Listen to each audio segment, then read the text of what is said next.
শুভ সকাল আমার প্রিয় পরিবার। তো তোমরা সবাই কেমন আছো? আশা করি সবাই ভালো আছো, সুস্থ আছো। আমরাও ভালো আছি। ঘুম থেকে উঠে রোজকার যেটা কাজ থাকে সেটা কিন্তু আবারও শুরু করে দিয়েছি।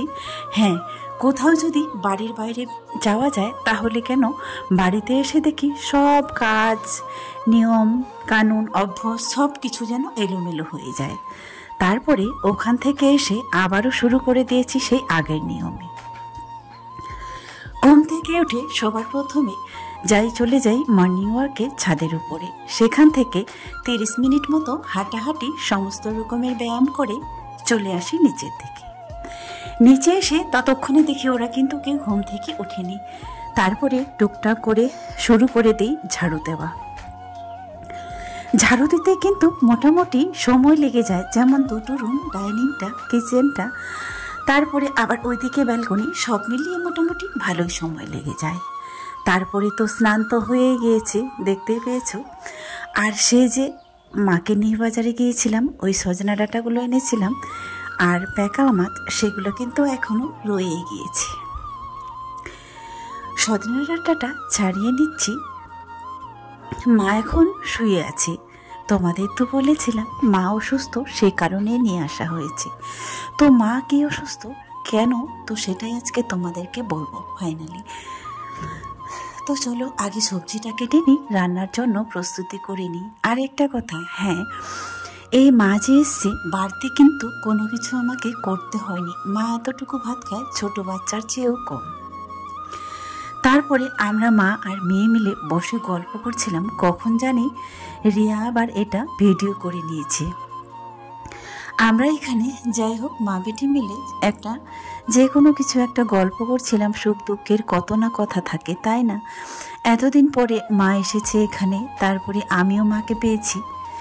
যদিও বাবার বাড়ি গিয়েছিলাম, ব্যস্ততার মধ্যে সময় কেটেছে। মা তো বিছানায় ছিল শয্যাশায়ী, আমি গিয়ে একটু টুকটাক করে উঠতে পেরেছি। ওইখানে আমি রায়গঞ্জে থেকেও সেখানেও একবার নিয়ে গেছিলাম ডাক্তার দেখাতে।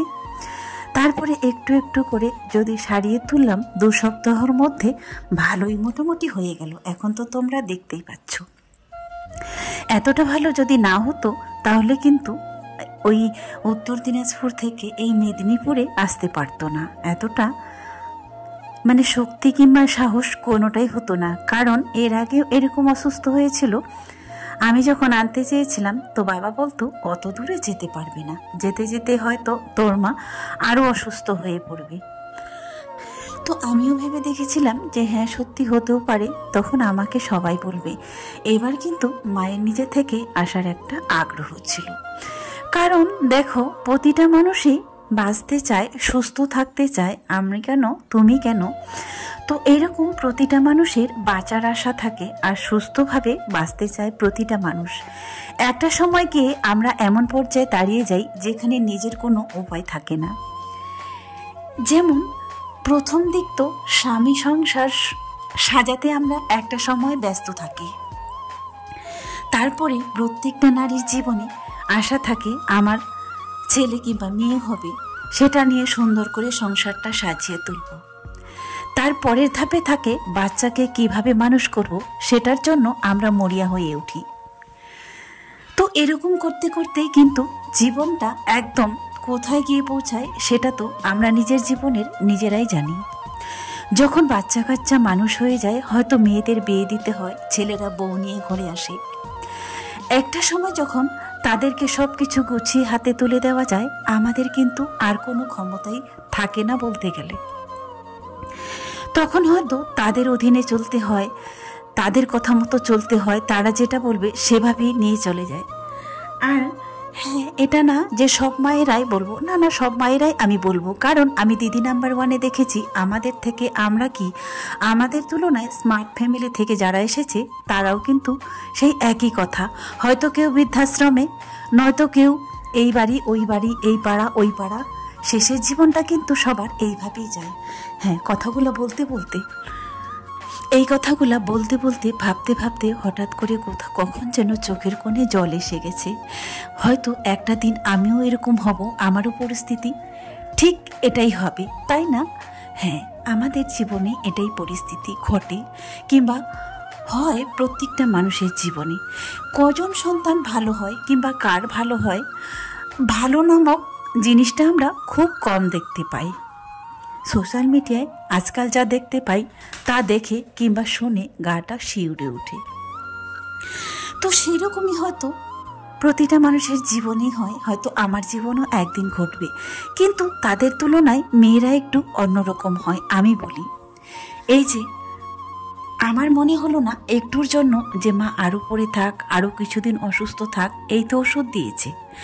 তো এগুলো কিন্তু এক মুহূর্তের জন্য আমি ভাবিনি। আমি শুধু ভেবেছিলাম আমার মা আগের মতো স্ট্রং থাকবে, হাঁটবে, ভালো হবে, সুস্থ হবে।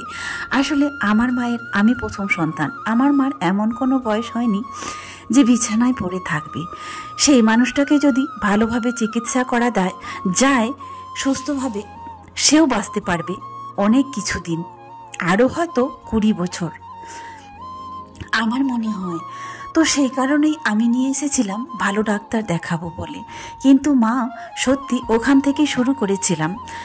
ওইখান থেকে আসলে কি হয়েছিল, আমার মাকে বলে দিয়েছিল কোথায় রিপোর্ট করেছিল, রায়গঞ্জে। হয়তো মাকে সেখানে রায়গঞ্জের ডাক্তার বলে দিয়েছিল যে মায়ের নাকি 2টো কিডনি নষ্ট হয়ে গেছে, আর কিছুদিন পর হয়তো ডায়ালিসিস দিতে হবে। এই কথাটা শোনার পরে আমার যেন মাথায় বাঁশ ভেঙে পড়েছিল। তখন আমি যখন গেলাম, মাকে দেখলাম অসুস্থ হুট করে হয়ে গেল। তখন মা বলল আমাকে ডাক্তারের কাছে নিয়ে যাবি। তখন তো আমি এক কথায় নিয়ে চলে গেলাম, বললাম যে মা কোন ডাক্তারের কাছে? তো মা বলছে আমি তো জানি না, কোন একটা হোমিওপ্যাথি ডাক্তার আছে, আমার ভাই তো বলে দিয়ে চলে গেল। আমি যখন নিয়ে যাই, তখন আমি রিপোর্টগুলো যখন বের করি, তখন দেখলাম সব কিছুই ঠিক আছে, কিন্তু কিডনির সমস্যা আছে।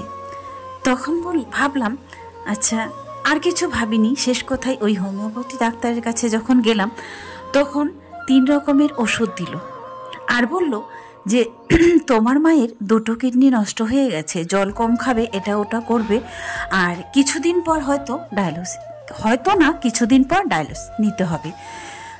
তখন তো সেই কথাগুলো শুনে আমি ডাক্তারকে বলেই দিলাম যে আমি আমার মায়ের এটা রিপোর্ট হতেই পারে না, এটা ভুল রিপোর্ট এসছে, আমি কলকাতাতে নিয়ে যাব। তখন ডাক্তার বলল, একবারের জন্য বলল না যে কলকাতাতে নিয়ে যাও, তখন বলল না, এখানে ভালো আছে একটা, কি বললো, ভালো একটা ল্যাব আছে, সেখানে আমি দেখাবো। আসলে আমাদের রায়গঞ্জে কিন্তু কিডনির কোনো ডাক্তারই নাই। মায়ের হয়েছে, ওরা বলল মায়ের হয়েছে কিডনির সমস্যা, হোমিওপ্যাথি যে ওষুধগুলো দিল সেটা একটা ভিটামিন দিয়েছে আর 2টো জ্বর সর্দি মাত্র। তাহলে এটাই ভাবো ডাক্তারদের কত বড় জালিয়াতি।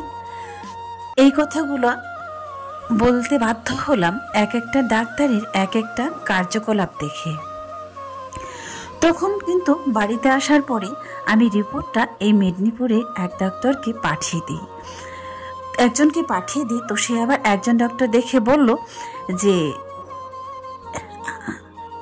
আমি একটা অ্যান্টিবায়োটিক দিচ্ছি, এটা আপাতত খাক, তারপরে দেখা যাবে। সত্যি বলতে 10টা অ্যান্টিবায়োটিক দিয়েছিল, সেটা অর্ধেকগুলো মনে হয় খায়নি। তাতেই কিন্তু মা সুস্থভাবে দাঁড়াতে পারলো, হাঁটতে পারছে, সমস্ত কিছু করতে পারছি। আর এটা বলেছিল যে রিপোর্টটা দেখাচ্ছে সেটা হয়তো না, আর এটা পেচ্ছাপে ইনফেকশন হয়েছে, এই 2টো কথা বলেছিল। তারপরে তো আমি সোজা নিয়ে চলে এসেছি, ডক্টর দেখানো হয়েছে, তবে রিপোর্টগুলো বাকি আছে। রিপোর্ট আসলে তোমাদেরকে সেটাও আমি জানিয়ে দেব। তো কিছু কিছু ডক্টর আছে এমন কথা বলে সুস্থ মানুষকে আরও যেন অসুস্থ করে দেয়। আসলে আমার মাকে আমি সে কারণেই নিয়ে এসেছিলাম। আর আগের দিকে মা আসতে চায়নি, আসেওনি, কারণ মা যখন সুস্থ ছিল, হাঁটতে পারত, তখন কিন্তু সংসারের প্রতি একটা মায়া টান ছিল, বড় জোর ছিল। আর এখন যেহেতু খুবই অসুস্থ, তো সংসারের টানটা আছে, সত্যি এটা না বললে নয়। তবুও প্রতিটা মানুষের থাকে একটা আশা যে ওইখানে গেলে যদি আমি ভালো হয়ে যাই তাহলে আমি নিশ্চয় যাব। তো সে কারণে মায়ের আগ্রহটা আসার একটু বেশি ছিল। তো চলো, মাকে কি উদ্দেশ্যে নিয়ে এসেছি আর কেনই বা এসেছি, আজকে হয়তো সমস্ত কথাগুলো বলেই দিলাম।